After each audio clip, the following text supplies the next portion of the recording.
Figured out that the stories were not completely matching all the time what we believed our SWOT was and what our customers were telling me personally what our strengths and weaknesses were.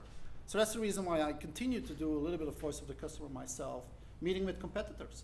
And you would be amazed how much you can exchange with your competitors during lunches, dinners, or really even formal meetings. So that's what I did as a next step. And then I started to work on secondary research. How big is this market? What is this market? I didn't realize when I joined Hydo that we had dispensers injecting detergents into dishwashing machines. I didn't know that. I didn't know that we were using pumps. I didn't know that we were using dispensers injecting detergents into laundry washing extractors. Completely different business for me. So that whole secondary research was critical to really understand what is this market? How big is that market? And then you see that these stories are not always matching up. Even the available market that I read in the internal strategic plans were not completely matching up. In the internal strategic plans, the available market was roughly $500 million. Based on secondary research, we learned that the available market is in between 2.5 and 3 billion.